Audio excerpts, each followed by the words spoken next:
एक प्राथमिक स्कूल में अंजलि नाम की एक शिक्षिका थी। वह कक्षा 5 के क्लास टीचर थी। उसकी एक आदत थी कि वह कक्षा में आते ही हमेशा लव यू ऑल बोला करती थी, मगर वह जानती थी कि वह सच नहीं बोल रही है। वह कक्षा के सभी बच्चों से एक जैसा प्यार नहीं करती थी।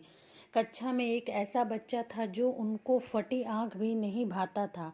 उसका नाम राजू था। राजू मैली कुचैली स्थिति में स्कूल आ जाया करता है। उसके बाल खराब होते, जूतों के बंद खुले, शर्ट के कॉलर पर मैल के निशान। पढ़ाई के दौरान भी उसका ध्यान कहीं और होता था। मैडम के डांटने पर वह चौंक कर उन्हें देखता, मगर उसकी खाली खाली नज़रों से साफ पता लगता रहता कि राजू शारीरिक रूप से कक्षा में उपस्थित होने के बावजूद मानसिक रूप से गायब है, यानी प्रेजेंट बॉडी एब्सेंट माइंड। धीरे धीरे मैडम को राजू से नफरत सी होने लगी। क्लास में घुसते ही राजू मैडम की आलोचना का निशाना बनने लगता। सब बुराई उदाहरण राजू के नाम पर किए जाते। बच्चे उस पर खिलखिला कर हंसते और मैडम को उसको अपमानित करके संतोष प्राप्त करती। राजू ने हालांकि किसी बात का कभी कोई जवाब नहीं दिया था। मैडम को वह एक बेजान पत्थर की तरह लगता, जिसके अंदर आत्मा नाम की कोई चीज नहीं थी।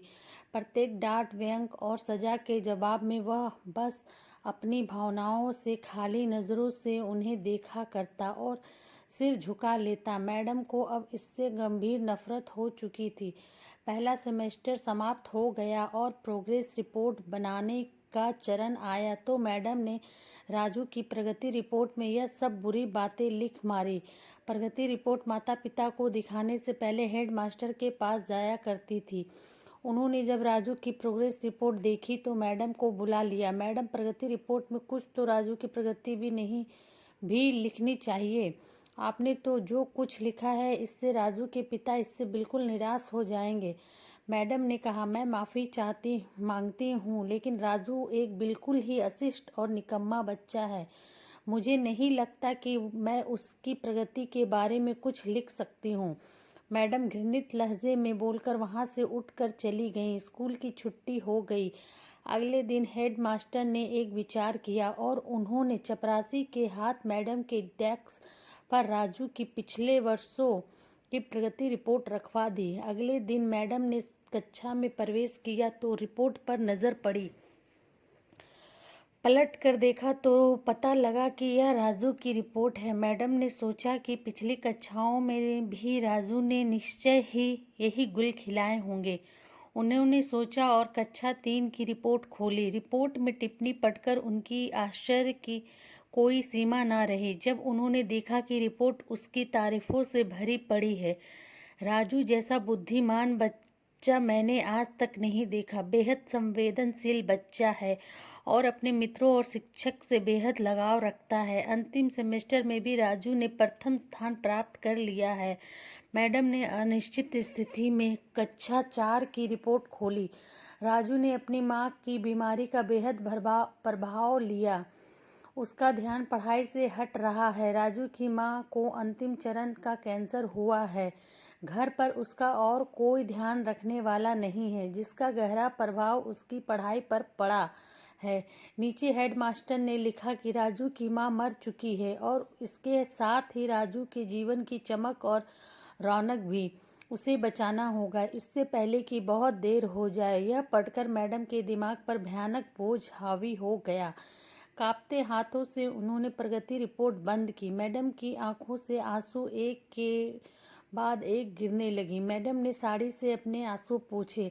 अगले दिन जब मैडम कक्षा में दाखिल हुई तो उन्होंने अपनी आदत के अनुसार अपना पारंपरिक वाक्यांश आई लव यू ऑल दोहराया, मगर वह जानती थी कि वह आज भी झूठ बोल रही है, क्योंकि इसी क्लास में बैठे एक उलझे बालों वाले बच्चे राजू के लिए जो प्यार वह आज अपने दिल में महसूस कर रही थी, वह कक्षा में बैठे और किसी भी बच्चे से अधिक था। पढ़ाई के दौरान उन्होंने रोजाना दिनचर्या की तरह एक सवाल राजू पर दागा और हमेशा की तरह राजू ने सिर झुका लिया। जब कुछ देर तक मैडम से कोई डांट फटकार और सहपाठी सहयोगियों से हंसी की आवाज़ उसके कानों में ना पड़ी तो उसने अचंभे से सिर उठाकर मैडम की ओर देखा। अप्रत्याशित उनके माथे पर आज बल न थे। वह मुस्कुरा रही थी। उन्होंने राजू को अपने पास बुलाया और उसे सवाल का जवाब बताकर जबरन दोहराने के लिए कहा। राजू 3 बार 4 बार के आग्रह के बाद अंततः बोल ही पड़ा। इसके जवाब देते ही मैडम ने न सिर्फ खुद खुशअंदाज होकर तालियां बजाई बल्कि सभी बच्चों से भी बजवाई। फिर तो यह दिनचर्या बन गई। मैडम हर सवाल का जवाब अपने आप बताती और फिर उसकी खूब सराहना तारीफ करती। प्रत्येक अच्छा उदाहरण राजू के कारण दिया जाने लगा। धीरे धीरे पुराना राजू सन्नाटे की कब्र फाड़ कर बाहर आ गया। अब मैडम को सवाल के साथ जवाब बताने की जरूरत नहीं पड़ती। वह रोज बिना त्रुटि उत्तर देकर सभी को प्रभावित करता और नए नए सवाल पूछकर सबको हैरान भी करता। उसके बाल अब कुछ हद तक सुधरे हुए होते, कपड़े भी काफ़ी हद तक साफ होते, जिन्हें शायद वह खुद धोने लगा था। देखते ही देखते साल समाप्त हो गया और राजू ने दूसरा स्थान हासिल कर कक्षा 5वीं पास कर लिया, यानी अब दूसरी जगह स्कूल में दाखिले के लिए तैयार था। कक्षा 5 की वो विदाई समारोह में सभी बच्चे मैडम के लिए सुंदर उपहार लेकर आए और मैडम की टेबल पर ढेर लग गया। इन खूबसूरती से पैक हुए उपहारों में एक पुराना अखबार में बदतर सलीके से पैक हुआ एक उपहार भी पड़ा था। बच्चे उसे देखकर हंस रहे थे। किसी को जानने में देर न लगी कि यह उपहार राजू लाया होगा।